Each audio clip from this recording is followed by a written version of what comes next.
যদি সবকিছু ঠিকঠাক থাকে তাহলে আগামী 1 জুলাই থেকে নবম পে স্কেল কার্যকর হতে যাচ্ছে এবং আসন্ন বাজেটে অর্থাৎ 2026-27 অর্থবছরের যে বাজেট, সে অর্থবছরের বাজেটে নবম পে স্কেল বাস্তবায়নের জন্য 35,000 কোটি টাকা বরাদ্দ রাখতে পারে। এখন প্রশ্ন হলো, নবম পে স্কেল একাধিক ধাপে কার্যকর হবে, কিন্তু যদি 3 ধাপে কার্যকর হয় তাহলে বেসিক যদি অর্ধেক করা হয় তাহলে 2026-27 অর্থবছরে বেতন সব মিলিয়ে কত টাকা বাড়তে পারে। এবং যেহেতু মহার্ঘ ভাতা অর্থাৎ 10% বা 15% যে বিশেষ মহার্ঘ ভাতা প্রদান করা হতো, সেই বিশেষ মহার্ঘ ভাতা যদি প্রদান না করে সমন্বয় করা হয়, সেক্ষেত্রে প্রথম অর্থবছর অর্থাৎ 2026-27 অর্থবছরে বেতন নিট কত বৃদ্ধি পাবে। এবং একই সাথে এই যে বেসিকের অর্ধেক বৃদ্ধি করা, সেটা কীভাবে সম্ভব এবং সেটা করতে গিয়ে কোনো জটিলতা আসবে কিনা।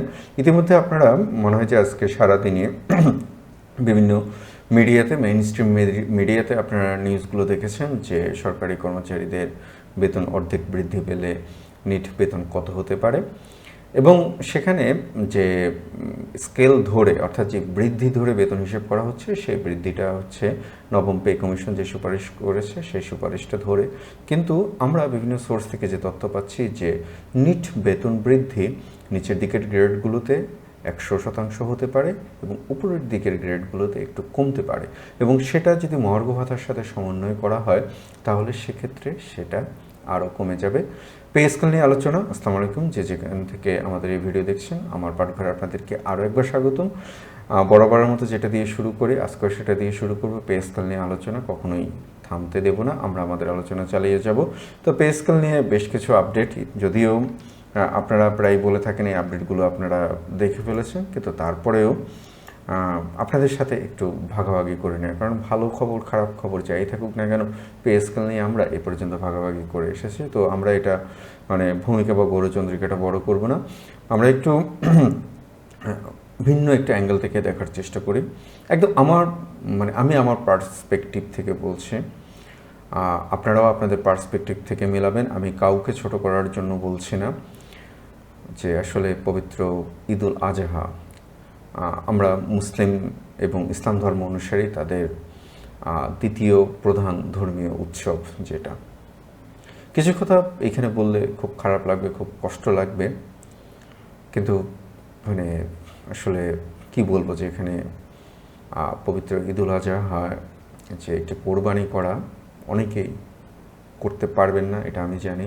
আমার আশেপাশে যারা আছেন অনেকেই, এমনকি যে পবিত্র ঈদুল আজহার দিন যে একটু গরুর মাংস কেনা, সেটাও বোধ করি অনেকের পক্ষে সম্ভব হবে না, যেখানে গরুর মাংসের কেজি প্রায় 850 টাকার মতো। তো আমি আবারও ক্ষমা চেয়ে নিচ্ছি, আমি কাউকে ছোট করার জন্য বলি নাই, আমি শুধু বাস্তবতার কথা বলেছি। এই বাস্তবতাতে পে স্কেল দিলে এই অবস্থার হয়তো একটু আমরা মুক্তি পাবো বা একটু আমরা স্বস্তির নিঃশ্বাস নিতে পারবো। সবসময় আপনাদের সাথে অনেক বেশি ডাটা নিয়ে কথা বলি, কিছু হাইপোথিসিস নিয়ে কথা বলি, ভবিষ্যৎবাণী করার মতো ওই জায়গাটা আমার নেই, বা অত বড় মেধা বা অত বড় যোগ্যতা বা অত বড় দক্ষতা আমার নেই। আজকে একটু সেগুলো নিয়ে একটু কম বলবো। আজকে একটু আমরা আমাদের সবার জায়গা থেকে একটু নিজেদের দিকে তাকিয়ে, সবাই সবার দিকে তাকিয়ে কথা বলবো। ঈদের মতো একটি পবিত্র ধর্মীয় উৎসব, এটা যেন সবার হয়, এটা যেন সবার হোক। তো সবাইকে অগ্রিম ঈদুল আজহার শুভেচ্ছা। তো যে বিষয়গুলো নিয়ে আমরা কথা বলছিলাম, যে বেতন বৃদ্ধির হার বেসিকের উপর গড়ে 50% বৃদ্ধির প্রস্তাব রয়েছে, এইটা যে কোনো একদিন নিউজে এসেছে, এরপর আর পরিবর্তন হয়নি। আদতেও দায়িত্বশীল কেউ এটা বলেনি। আপনারা হয়তো বা অনেকে আমার সাথে দ্বিমত পোষণ করবেন, দ্বিমত পোষণ করার সম্পূর্ণ অধিকার আপনাদের আছে, এবং আমি চাই যে আপনারা দ্বিমতটাই পোষণ করুন, সেটা অবশ্যই যৌক্তিক ভিত্তিতে। কিন্তু বিষয়টা হচ্ছে কি, যে ওই যে 140% বৃদ্ধি, ওইটা এখনও চলতেছে এবং বেসিকের 50% দেওয়া হবে। আসলে এই নিউজগুলো যখন করা হয়, তারা কি একটু ভেতরে ভেবে দেখেন? বা আমার হয়তো অত বড় সোর্স নেই, কিন্তু বড় বড় মিডিয়া হাউসগুলোর তো সোর্স আছে, তারা কেন একই কপি পেস্ট নিউজগুলো চালাচ্ছে? কোথাও থেকে একটা কিছু পেলে, মাঝখানে আমি 2-3 দিন এটা নিয়ে পে স্কেল নিয়ে ভিডিও দিই না, যে সবাই যখন চালাচ্ছে চলতে থাকো, কিন্তু দেখলাম যে নতুনত্ব কোনো কিছুই নেই। এখন আসি আমরা এমপিও শিক্ষকদের।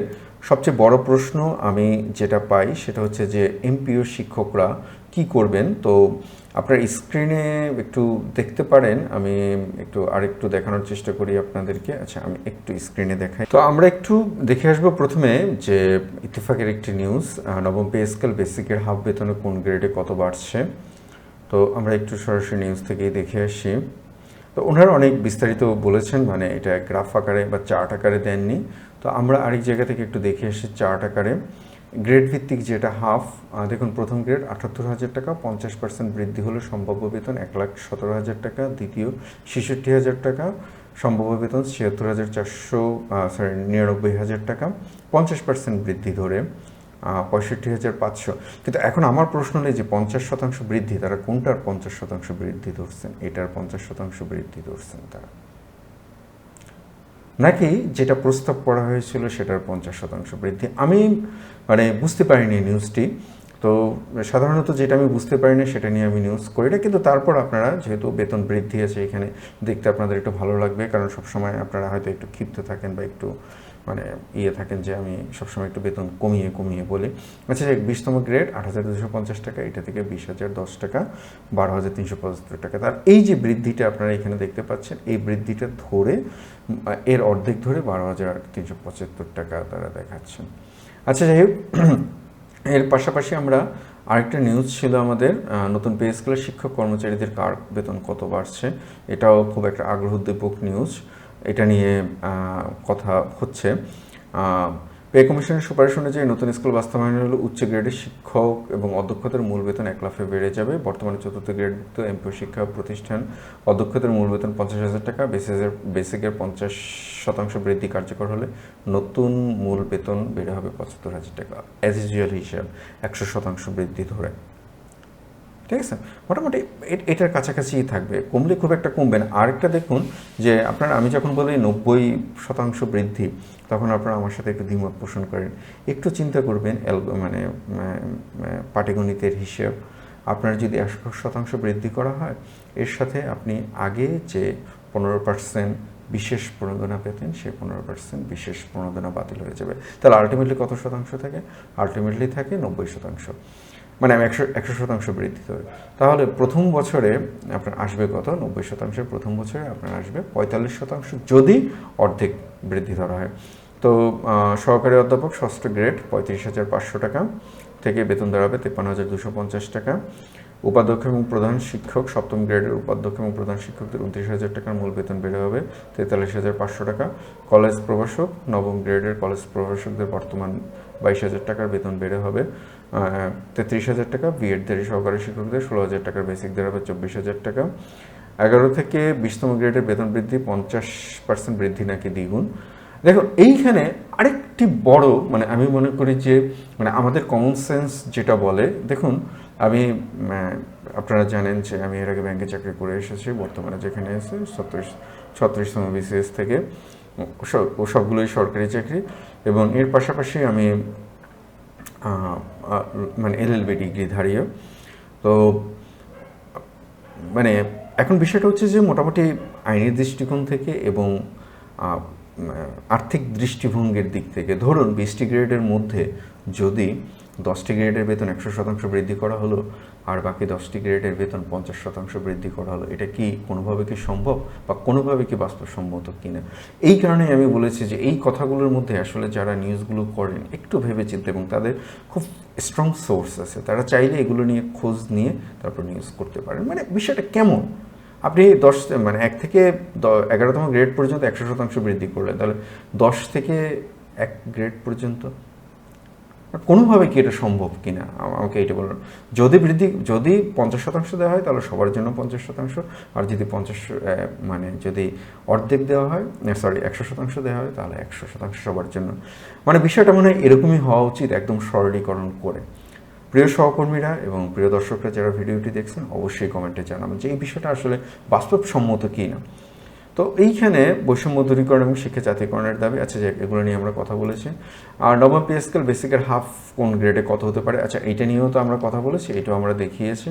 তো এইটা নিয়ে যাক, তারপরে একটু আপনাদেরকে দেখাই, দেখতে ভালো লাগবে। বেতন হাতে পাই বা না পাই, গাছে কাঁঠাল গোফে তেল, সমস্যা নেই। আর এমনিতে জ্যৈষ্ঠ মাস, মানে তেল লাগিয়ে রাখলেও কাঁঠাল তো একসময় আসবে। দেখুন এই যে নিউজটাই এত মানে 11তম 20তম গ্রেডে 50% বৃদ্ধি হলে, 11তম 20তম গ্রেডে শতভাগ বৃদ্ধি হলে, 50% বৃদ্ধি হলে, দেখুন এই যে দেখুন 1 থেকে 10ম গ্রেড 50% বৃদ্ধি, আসলে বিষয়টি আমার কাছে মনে হয় যে আমরা যদি একটু চিন্তা করি নিজেদের ব্রেন দিয়ে বা নিজেদের চিন্তাভাবনা দিয়ে, এটা মনে হয় এভাবে হওয়া সম্ভব না। যদি 50% বৃদ্ধি হয় তাহলে সবার জন্য 50%, আর যদি 100% বৃদ্ধি হয় তাহলে সবার জন্য 100%।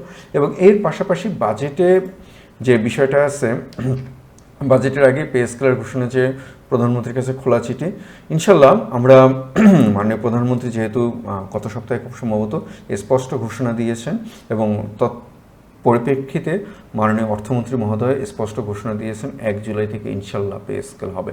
এখন আপনাদের একটা প্রশ্ন থাকতে পারে, সেই প্রশ্নটা হচ্ছে যে এটা কবে নাগাদ কার্যকর হবে। দেখুন, গেজেট প্রকাশিত হতে জুলাই, আগস্ট বা সেপ্টেম্বর, অক্টোবর পর্যন্ত লেগে যেতে পারে, এমনকি নভেম্বর বা ডিসেম্বর পর্যন্ত লেগে যেতে পারে। কিন্তু অর্থ মন্ত্রণালয় থেকে এবং মাননীয় অর্থমন্ত্রী মহোদয়ের সাথে মানে বিভিন্ন সময় যে কথাগুলো বলেছেন, সেখান থেকে এইটা বোঝা যাচ্ছে যে এটা 1 জুলাই থেকে এরিয়ার হিসেবে আসবে, অর্থাৎ 1 জুলাই থেকে আমরা বকেয়া হিসেবে এই বিলটা করতে পারবো।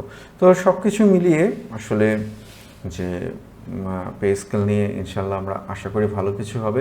এখন দুটো জায়গায় সমস্যা, একটা জায়গায় সমস্যা হচ্ছে 3 ধাপ না 2 ধাপ, কেউই বলতে পারে না। যেমন বাংলাদেশে পে স্কেল নিয়ে বেশ কয়েকজন খুব সুন্দর, খুব চমৎকার কথা বলেন এবং ওনাদের কথা থেকে আমি মানে তথ্য নেই এবং ওনাদের কথাগুলো আমি তো ওনারা অনেক সময় মানে যে বাস্তবসম্মত কথাগুলোই বলেন।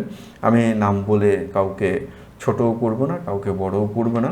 তো ওনাদের কথাবার্তায় বা বিভিন্ন সোর্স থেকে আমরা আসলে কোনো একটা কনক্রিট বা অ্যাবস্ট্রাক্ট আইডিয়া পাচ্ছি না। মানে কি একটা অবস্থা, মনে হয় যে জগা খিচুড়ি বাকিয়ে গিয়েছে। এর পাশাপাশি আমরা যেটা ইনশাল্লাহ আমাদের হবে যে পেনশনের যে বিষয়টা আছে, সেই পেনশনের বিষয়টা ইনশাল্লাহ সমাধান হবে। তো মধ্য কথা হচ্ছে যে আমার ব্যক্তিগত অ্যাজাম্পশন এবং যতগুলো সোর্স আছে এগুলো, এই সবগুলো পেপার পত্রিকা সবগুলো তো আপনাদের সামনে তুলেই ধরলাম। অনেকে আবার বলবেন দেখে দেখে পেপার পত্রিকা পড়েছে। আচ্ছা, কথা তো আমি নিজে বলেছি, সেটা পেপার পত্রিকা বলেনি। তো সেখানে আমার কমন সেন্স বা আমার কমন নোশন এবং নিজের অভিজ্ঞতা থেকে এবং বিভিন্ন সোর্স থেকে যেটা একদম সামারিটা বলে দিই। তবে হ্যাঁ, সামারি শোনার আগে অবশ্যই চ্যানেলটি সাবস্ক্রাইব করতে হবে। শুধু চুপে চুপে ভিডিও দেখে যাবেন সেটা হবে না। সেটা হচ্ছে যে ইনশাল্লাহ 1 জুলাই থেকে পে স্কেল বাস্তবায়ন হচ্ছে। 2 নম্বর হচ্ছে যে পে স্কেলে বেতন বৃদ্ধিটা মোটামুটি 100%ই হবে। যদি মহার্ঘ ভাতাটি সমন্বয় করা হয় তাহলে সেটা কমে মানে পাটিগণিতের হিসেবে, অ্যারিথমেটিকের হিসেবে সেটা 85 থেকে 90% চলে আসবে এবং গেজেট হতে সময় লাগবে। এবং এটা যদি জুলাই বা আগস্টের দিকে হয় তাহলে ওই নির্দেশনা অনুসারে এটা আমরা 1 জুলাই থেকে এরিয়ার হিসেবে পাবো। এবং আপনারা অনেকেই প্রশ্ন করেছেন যে 5% যে আমরা বাৎসরিক বেতন বৃদ্ধিটা হতো সেটা যোগ হবে কি না। দেখুন, যেহেতু পে স্কেল হয়নি এবং আপনি 1 জুলাই থেকে অর্থাৎ জুলাই মাসের বেতন সাবমিট করবেন, সেহেতু আপনার ফিক্সেশন হয়ে আপনার বেতন হবে। ইতিপূর্বে সর্বশেষ যে পে স্কেল হয়েছিল সেই সর্বশেষ পে স্কেলে এটি হয়েছিল। তো এটা এই ফিক্সেশনটা আপনার হবে যদি পরবর্তী ভিন্ন কোনো নির্দেশনা না থাকে। তো সবার জন্য শুভকামনা। পবিত্র ঈদুল আজহা, সবাইকে আবারও ঈদুল আজহার শুভেচ্ছা। এবং বিশেষ করে আমরা অনুরোধ করব, সমাজে আমরা যে যার অবস্থানে আছে সবাই আমরা চেষ্টা করব আমাদের এই খুশি এবং পবিত্র ঈদুল আজহায় আমরা যেটা গরু কোরবানি করি এবং সেই গরু কোরবানিটা মহান রাব্বুল আলামিন যেটা বলেছেন যে নিজের ভিতরে পশুর থেকে কোরবানি দেওয়া, সেটাই যেন হয়। এবং আমরা আমাদের এই আনন্দগুলো যেন সমাজে যারা বিচ্ছিন্ন অবস্থায় আছেন বা সমাজে যারা অসহায় অবস্থা আছেন তাদের সাথে ভাগাভাগি করে নিতে পারি। সবার জন্য শুভকামনা। ভালো থাকবেন। যাওয়ার আগে যারা এখন পর্যন্ত চ্যানেলটিকে সাবস্ক্রাইব করেননি, চ্যানেলটিকে সাবস্ক্রাইব করে ফেলুন এবং আপনাদের মতামত অবশ্যই কমেন্টে জানাবেন। আসসালামু আলাইকুম।